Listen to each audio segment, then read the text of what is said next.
नमस्कार, आप देख रहे हैं 4 टीवी का खास बुलेटिन। मैं हूं आपके साथ रोमा। शुरुआत करते हैं खबरों की, लेकिन सबसे पहले नजर हेडलाइंस पर। उत्तराखंड में ग्रामीणों ने पीडब्ल्यूडी विभाग के खिलाफ सड़क पर खोला मोर्चा। सड़क के गड्ढे नहीं भरने पर दी आंदोलन की चेतावनी। विकासनगर में बहुउद्देशीय शिविर का किया गया आयोजन। शिविर में लगे स्टॉल का विधायक ने किया निरीक्षण।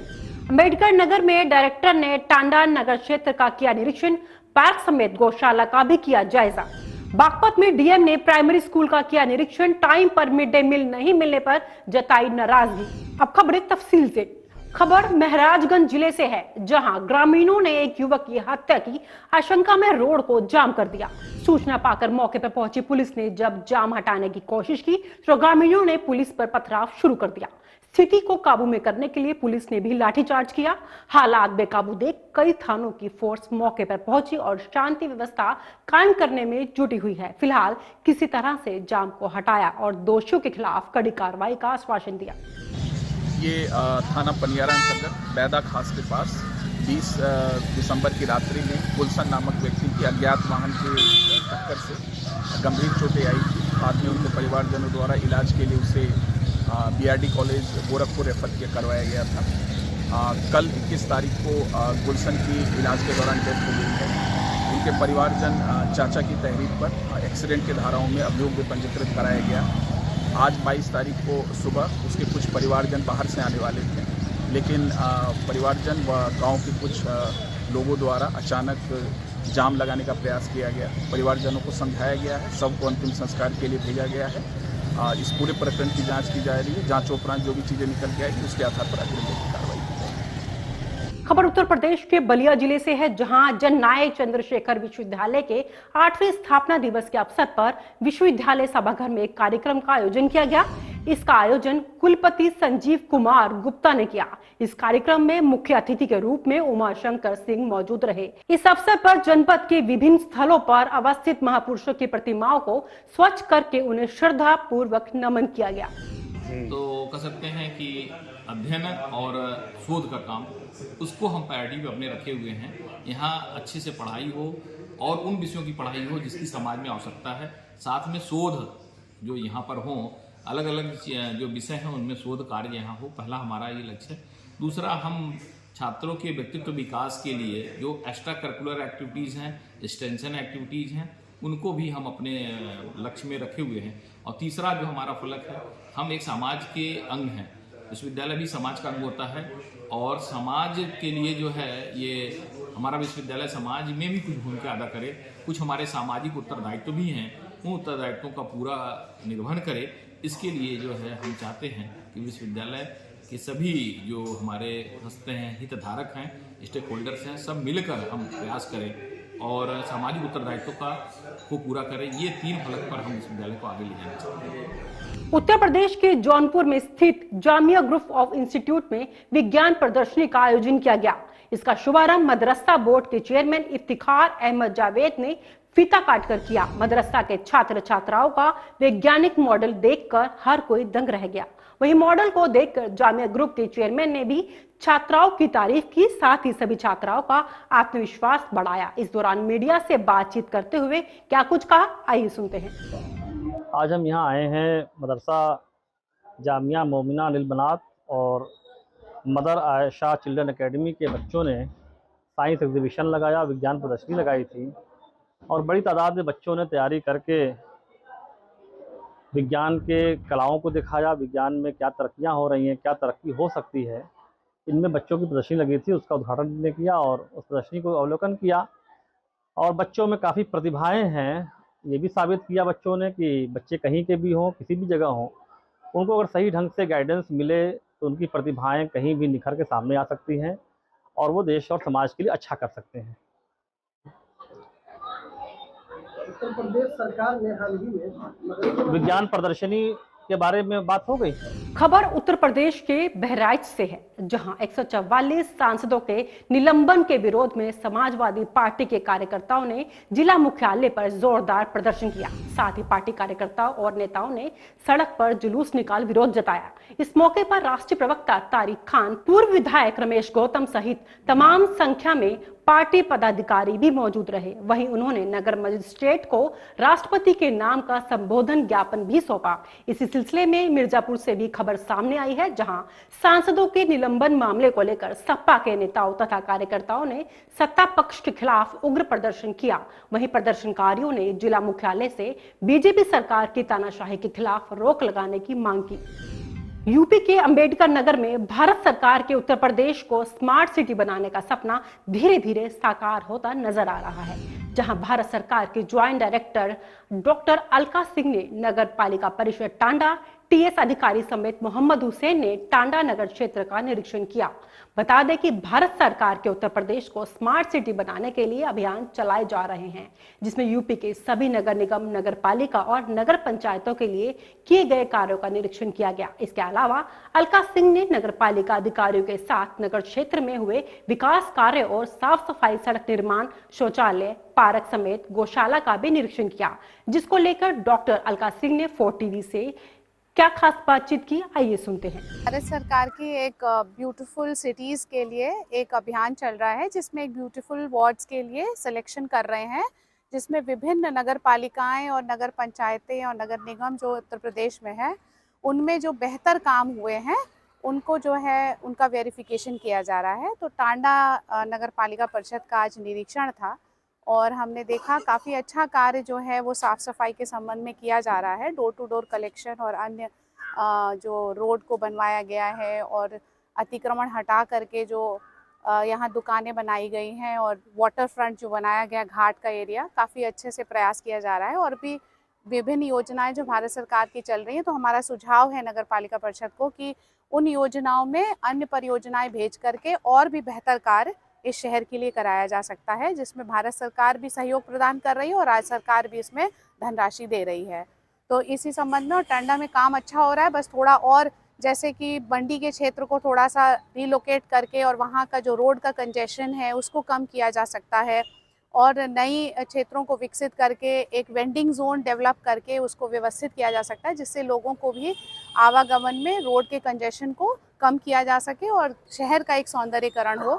एक तालाब को भी का पुनरुद्धार भी किया जाना प्रस्तावित है, जिसमें भारत सरकार से जो है फंड्स प्राप्त हो सकते हैं। तो मेरा सुझाव यही है नगर पालिका परिषद के लिए कि इन सब योजनाओं को लेकर के और बेहतर काम टांडा नगर पालिका में कराया जाए। यूपी के बुलंदशहर में स्वाट टीम और पुलिस टीम ने मुठभेड़ के दौरान इनामी बदमाश को गिरफ्तार कर लिया है। बता दें कि फायरिंग के दौरान इनामी बदमाश गंभीर रूप से घायल हो गया था, जिसे इलाज के लिए अस्पताल में भर्ती करवाया गया। साथ ही पुलिस ने बदमाश के कब्जे से एक तमंचा, एक कारतूस और एक खोखा समेत बाइक बरामद की है।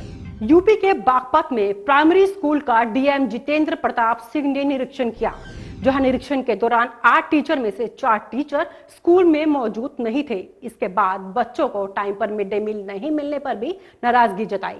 इसके अलावा डीएम ने क्लास में जाकर बच्चों को पढ़ाया, जहां बच्चों को सही से हिंदी भी नहीं आती थी। विद्यालय यहाँ पर है जो कंपोजिट के रूप में है और कक्षा 1 से 8 तक है छपरौली ब्लॉक में, जनपद बागपत में। इसका निरीक्षण मेरे द्वारा किया गया है और इससे पूर्व एक लोयन के स्कूल का निरीक्षण किया गया था। जो विद्यालय यहाँ का है, जो कंपोजिट स्कूल है छपरौली कस्बे में ही है, उसमें यह खेद का विषय है कि 8 में से 4 टीचर छुट्टी पे हैं और कक्षा 1 से लेकर 8 तक 8 अलग अलग क्लासेस हैं, तो वो बच्चों को मिक्स करके पढ़ाया जा रहा है। एक साथ 4 टीचर्स का छुट्टी पर बहुत अनफॉर्चुनेट है। दूसरा, जो विद्यालय में जो कुछ बच्चों से बात की गई, उनका जो हिंदी पढ़ने का जो स्तर था, जो कक्षा 8 बताया गया, उसमें भी उनकी कमियां हैं और हिंदी पढ़ने में भी वो जो वर्ड हैं थोड़े से भी, जैसे स्वर्गीय वर्ड है, वो नहीं पढ़ पा रहे हैं, या जैसे कुछ भी थोड़े से भी टेढ़े वर्ड हैं, स्मृति जैसे वर्ड, वो नहीं पढ़ पा रहे हैं। तो लर्निंग आउटकम में कॉम्प्रोमाइज़ है। तीसरा, जो मिड डे मील का खाना जो 12 बजे जनरली सर्व होना चाहिए, वो भी अभी तैयार नहीं हो पाया है। और ये भी उल्लेखनीय है कि जो कॉलेज की जो मेन प्रिंसिपल हैं विनीता, मेरे ख्याल उनका नाम है विजेता तोमर छुट्टी पर हैं। विजेता तोमर का जो नेक्स्ट इंचार्ज बना वो भी छुट्टी पर चले गए और तीसरे इंचार्ज इस समय काम कर रहे हैं। तो शिक्षा के पर जो निर्भरता है ग्रामीण क्षेत्रों में गरीब बच्चों की, वो उससे कॉम्प्रोमाइज़ हो रही है। इसमें ये व्यवस्था बनाने की ज़रूरत है हम लोगों के लिए कि इसमें एक समय में इतने टीचर्स एक साथ ना जाएं। और जब 8 क्लासेस हैं तो उस हिसाब से प्लान करें कि बच्चों की पढ़ाई खराब हुए बिना छुट्टियों का सदुपयोग अध्यापक कर सकें।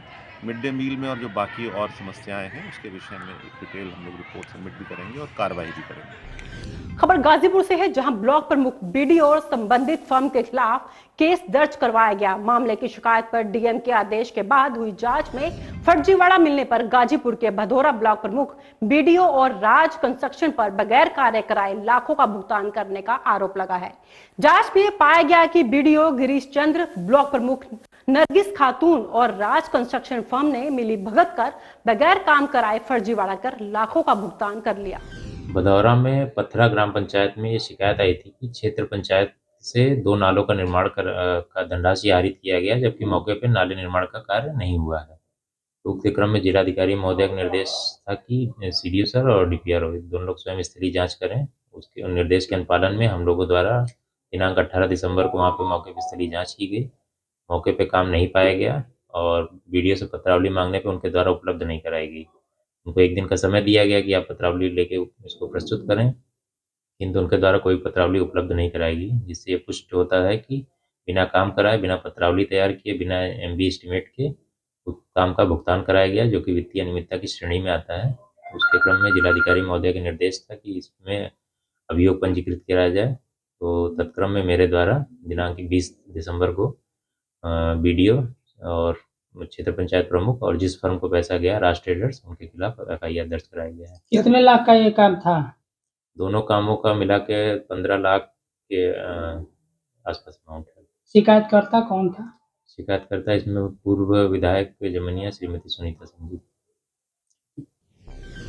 यूपी के मिर्जापुर में पुलिस ने 20 लाख रुपए के अवैध गांजा के साथ 2 अंतर्राज्यीय गांजा तस्कर को गिरफ्तार कर लिया है, जहां अपराधियों को अवैध शराब और मादक पदार्थों की तस्करी करने के साथ बिक्री पर रोक लगाई है। साथ ही तस्करी में शामिल सभी लोगों को गिरफ्तार कर लिया गया है। लगातार जो मादक द्रव्यों की तस्करी विरुद्ध कार्रवाई की जा रही है और लगातार ये 3 दिन से बड़ी बड़ी कार्रवाई की गई है।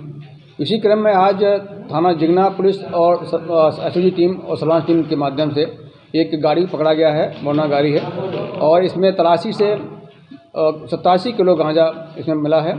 ये गांजा छत्तीसगढ़ से लेके आ रहे थे, जिसको जिगना पुलिस और हमारी एसओजी और सर्विलांस टीम पकड़ा है इसको। इसकी कीमत करीब 20 लाख है और 2 अभियुक्त गिरफ्तार किए गए हैं। इसमें एक राज तिवारी गाजीपुर का रहने वाला है और दूसरा ये कृपानाथ केसरी है, वो थाना जमालपुर मिर्जापुर का रहने वाला है।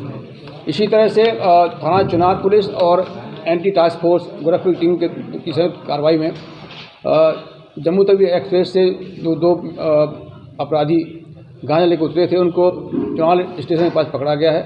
उनके कब्जे से 65 किलो गांजा बरामद हुआ है। इस तरह से करीब 35 लाख का गांजा 2 कार्रवाइयों में प्राप्त हुआ है और ये 4 अभियुक्त गिरफ्तार किए गए हैं, जिसमें जो खुर्शीद और संजीव पटेल हैं, ये पश्चिमी चंपारण बिहार के रहने वाले हैं। बाकी 2 हम बता चुके हैं आपको कि एक गाजीपुर का है, एक मिर्जापुर का है। इनके जो कनेक्शन हैं, एक का उड़ीसा से, दूसरे का छत्तीसगढ़ से है।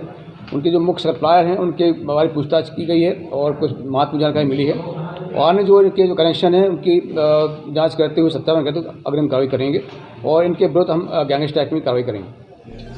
उत्तराखंड के सीएम धामी ने पीडब्ल्यूडी के अधिकारियों को सड़क पर गड्ढा मुक्त कराने के निर्देश दिए हैं, लेकिन सीएम के आदेश देने के बावजूद भी सड़कों को ठीक नहीं करवाया गया। बता दें कि कुंजा मार्ग पर ई रिक्शा सड़क के गड्ढे में पलट गया, जिसमें कई लोग घायल हो गए। हालांकि इस रूट पर यह पहला मामला नहीं है, इससे पहले भी इस सड़क पर कई दुर्घटनाएं हो चुकी हैं, जिसको लेकर आज ग्रामीणों ने पीडब्ल्यूडी विभाग के खिलाफ सड़क पर मोर्चा खोला और विभाग के खिलाफ जमकर मुर्दाबाद के नारे लगाए। साथ ही ग्रामीणों ने कहा कि जल्द ही सड़क के गड्ढे नहीं भरे गए तो बड़ा आंदोलन किया जाएगा। मामला है इसका रोड का, एक लड़की बेचारी आंगनबाड़ी कार्यकर्ता है, वो धर्मवाले से आ रही थी शाम के टाइम, तो यहाँ एक ई रिक्शा पलट गई और लड़की के टांग में फ्रैक्चर हो गया। और हमने पीडब्ल्यूडी के विभाग से भी कई बार कहा है, सर इसे खोजों को ठीक कर दो, लेकिन सर कोई सुनने के लिए तैयार ही नहीं है। आंदोलन करने में मजबूर होंगे, आंदोलन करना पड़ेगा तहसील में जाकर से। यहाँ टेम्पो में बैठी थी, वो बदल गई, यहाँ उसमें टेम्पो बदल गई, हर पट्टा रही थी वो उसमें टेम्पो में। अच्छा, यहाँ इस खड्डे में बदल गई। उसके फ्रैक्चर है टांग में। ये तो बहुत दिन से है रोड खराब। उत्तराखंड के विकास नगर में विधानसभा के पंचायत कुंजा में विकसित भारत संकल्प यात्रा का रथ पहुंचा, जिसमें बहुउद्देशीय शिविर का आयोजन किया गया, जिसका उद्घाटन विधायक सहदेव सिंह पुंडीर ने किया। वहीं विधायक ने शिविर में लगे स्टॉल का निरीक्षण कर लाभार्थियों से फीडबैक भी लिया और शिविर में जनता को संबोधित करते हुए कहा कि विकसित भारत संकल्प यात्रा लोगों तक पहुंचाने का बहुत बड़ा माध्यम है, जो अब तक सरकार की योजनाओं से नहीं जुड़ पाए थे। इस मौके पर विकासखंड स्तरीय समेत कई विभागों के अधिकारी और कर्मचारी भी मौजूद रहे, जिनके माध्यम से ग्रामीण वासियों को केंद्र और राज्य सरकार की कई जन कल्याणकारी योजनाओं की जानकारी के साथ सुविधाएं भी उपलब्ध करवाई गई। अरे पूरे देश में माननीय प्रधानमंत्री आदरणीय नरेंद्र भाई मोदी जी के नेतृत्व में एक यात्रा निकल रही है और यहाँ पर जहाँ जहाँ पूरे क्षेत्रों में निकल रही है और इसका उद्देश्य ये है कि जो केंद्र सरकार की माननीय प्रधानमंत्री आदरणीय भाई मोदी के नेतृत्व वाली भारतीय जनता पार्टी सरकार की जो योजनाएं लगभग 9.5 साल का कार्यकाल प्रदेश सरकार की योजनाएं उनको जन जन तक पहुंचाना है, जन जन तक उनका जो है लाभ मिलना चाहिए। और यहाँ पर इस यात्रा के माध्यम से सभी विभाग के यहाँ पर स्टॉल लगाए जा रहे हैं और मौके पे ही जो समस्याएं हैं उनका निराकरण किया जा रहा है और जनता को बताया जा रहा है कि जैसे प्रधानमंत्री उज्ज्वला गैस योजना है, प्रधानमंत्री आयुष्मान योजना है, प्रधानमंत्री विश्वकर्मा योजना है, जल जीवन मिशन के अंतर्गत हर घर नल हर घर जल, अनेकों योजनाएं जो केंद्र सरकार की हैं, पंक्ति में खड़े अंतिम व्यक्ति तक उन योजनाओं का लाभ मिलना चाहिए। इसलिए विकसित भारत संकल्प यात्रा निकल रही है और यहाँ पर संकल्प सबको जो है शपथ दिलाई जा रही है कि 2047 जो हमारे आजादी के 100 वर्ष पूरे होंगे तो इस भारत 2047 तक आत्मनिर्भर भारत हम कह सकते हैं कि विश्व में नंबर 1 पर जो है हमारे भारत का स्थान होगा। इस प्रकार जो देश में आदरणीय प्रधानमंत्री नरेंद्र भाई मोदी के नेतृत्व में जो देश का मान सम्मान और एक विकास की गंगा बही है, ये विकसित भारत संकल्प यात्रा का उद्देश्य ये कि आम जनता तक इसका लाभ मिलना चाहिए। फिलहाल अभी की खबरों में इतना ही। बने रहिए हमारे साथ और देखते रहिए 4 TV न्यूज।